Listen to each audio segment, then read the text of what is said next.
Whether you are a member of the roller coaster community or just a general attendee at a theme park, it's safe to say that one thing that we all share in common is that we all have our own preferences in what we enjoy in roller coasters. Most of the time, these preferences differentiate so much that a lot of us can't come to a consensus on what we generally would agree is the perfect roller coaster. However, there is one roller coaster that I believe meets the satisfactions of coaster enthusiasts and general theme park attendees alike in all spaces and categories. It is very difficult for a community to come together and agree on just one roller coaster to be considered the ultimate roller coaster. However, in my opinion, I feel like there is one roller coaster that is the ultimate roller coaster.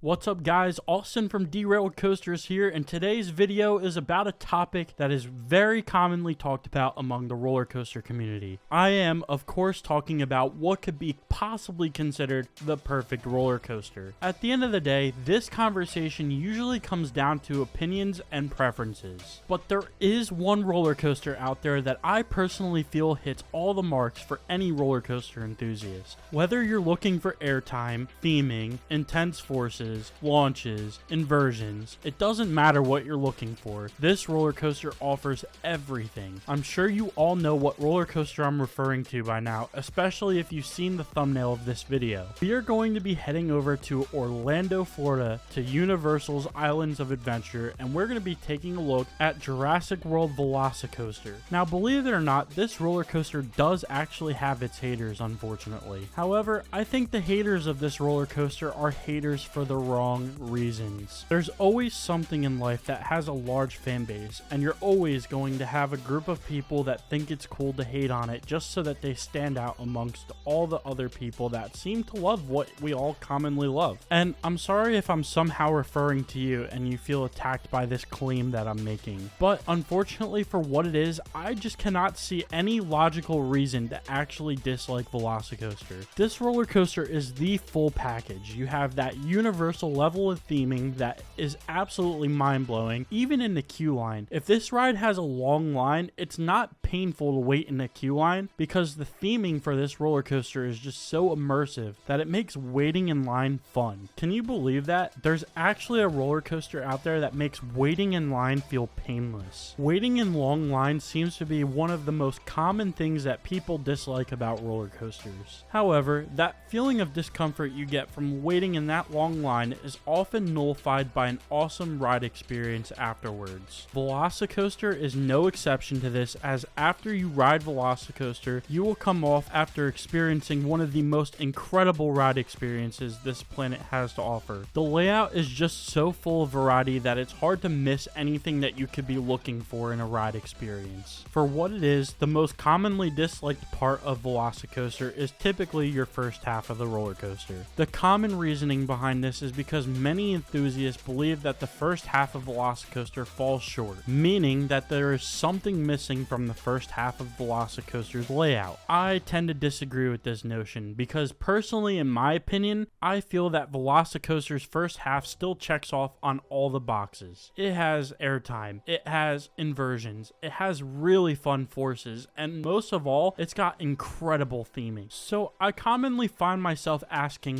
what is actually missing from the first half of VelociCoaster. I always try to find and pinpoint what everybody is talking about when they complain about the first half. Fortunately though, however, whenever I do ride VelociCoaster, I come up short-handed on these solutions. It is really hard to imagine that this roller coaster actually really has any flaws. It offers every variety of forces that you could possibly want a roller coaster. And not only that, but these forces are not weak in any way, shape, or form. The airtime moments on VelociCoaster are absolutely incredible, and I really genuinely can't see these airtime moments displeasing any of VelociCoaster's riders. The launches are punchy and intense, and the inversions offer a great sensation of floating hang time. All of this while you are traversing a raptor paddock. and a very nicely foliated and heavily themed one at that. Going further down the layout, once you hit that top hat, you are met with this amazing lakeside water sight view, not to mention all the other incredible features in the second half of VelociCoaster's layout. You'll first come across one of the most amazing zero-G stalls you will ever experience. What feels like you are just hanging forever, it just seems endless, providing you with a great sense of intense hang time. After you face your fears against the top hat and the zero-G stall, you'll find yourself dancing around turnarounds with different angles and forces alike. And then finally, you are met with the crowning jewel moment of VelociCoaster's layout. I am, of course, talking about that legendary Mosasaurus roll, offering you a sensation of upside down airtime that cannot be found on any other coaster. And not only that, but you're so close to the water below you that it feels like you can even touch it. However, that is not the case, as I will make the disclaimer now that it is actually not possible to touch the water with your hands on the Mosasaurus roll. And the layout, the forces, and the views aren't the only thing that VelociCoaster has bragging rights over. VelociCoaster appears to feature one of the most efficiently ran dispatching orientations that I've ever seen on a roller coaster. This ride consistently runs 4 trains at all times, and there is always 2 trains on the course no matter what. This proves that this ride has great dispatch times, and it promises to make sure that that line ahead of you will move rather quickly. And another really great quality feature of VelociCoaster is how comfortable the train design is. Keeping your feet elevated off of the train's platform and offering an over-the-shoulder lap bar system, the train design is guaranteed to provide you an ultimate sense of freedom while you're riding the ride. There are many great things that I could go on about with this roller coaster, but I think by now that you've all gotten the point. When asked, VelociCoaster appears to be one of the most commonly #1 ranked roller coasters amongst coaster enthusiasts, beating out many other elite roller coasters such as Steel Vengeance at Cedar Point, Fury 325 at Carowinds, and many more elite roller coasters across the world. With all that said, without a doubt in my mind, I think VelociCoaster is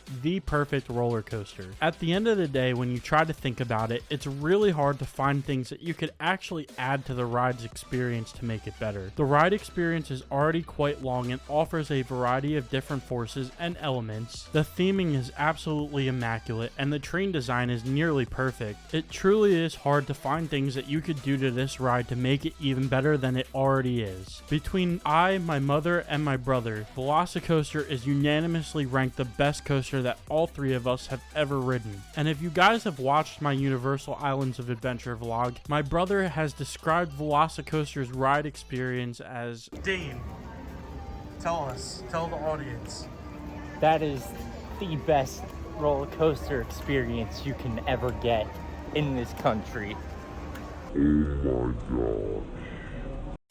Bear in mind, there are still plenty of roller coasters that have yet to be ridden by me and my brother in the United States, let alone in the other countries in the world and overseas. While there are various experiences left in the world for me to experience, it's hard to say which ride in particular could potentially dethrone VelociCoaster as my #1. There are a couple of candidates that I have my eyes set on, such as Ride to Happiness and maybe Gotham City Escape, and especially Ijanika, because I've heard that offers one of the most intense experiences you can ever experience on any ride in the world. But I think the best way to describe it in VelociCoaster's case is VelociCoaster offers balance. It is very well rounded in all forces that it has to offer and the experience overall. Me personally, having ridden 241 different roller coasters, none of the rides that I have been on personally come anywhere close to as unique as VelociCoaster. While I have ridden a couple of coasters that are similar in ride type, those being Maverick at Cedar Point and Pantheon at Busch Gardens Williamsburg, to me, neither one of those rides can come anywhere close to the level that VelociCoaster is on. Both of those rides in particular are lacking things that VelociCoaster has covered, such as theming, length, and some forces. These rides aren't too far off from each other, but there's enough differences to distinctly claim VelociCoaster to be the king amongst the 3 of them. So as we get closer to the end of this video, I would like to present the opportunity to ask you, the viewer, what do you think of VelociCoaster? Do you happen to be a VelociCoaster hater, or do you disagree with me in saying that VelociCoaster is the perfect roller coaster? I would love to hear what you guys have to say about this. It genuinely piques my interest when people have counter arguments to as why VelociCoaster may not be that great of a roller coaster. Another thing that I quickly want to add about VelociCoaster is that it offers something for everyone. I personally believe that even the youngest audiences could ride VelociCoaster and not feel frightened by the experience that it offers. This could potentially open the doors for many young enthusiasts that are in the making to experience something that may accelerate their enthusiasm for roller coasters,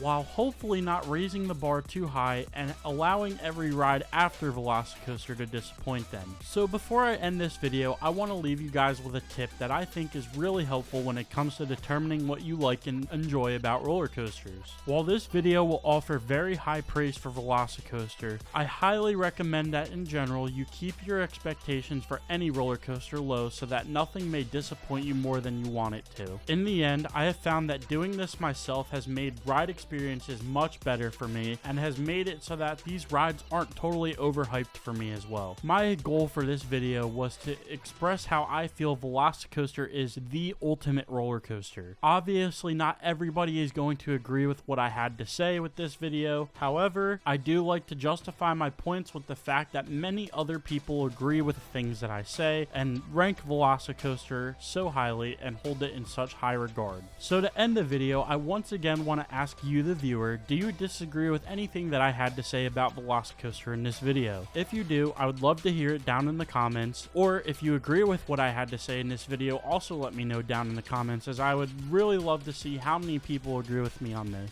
If you guys are new here, be sure to subscribe to the channel so you don't miss out on the next video. And if you enjoyed this video, be sure to leave a like, as it helps out greatly in the YouTube algorithm. Thank you so much for watching, guys. This is Austin from Derailed Coasters, and I'll see you in the next video.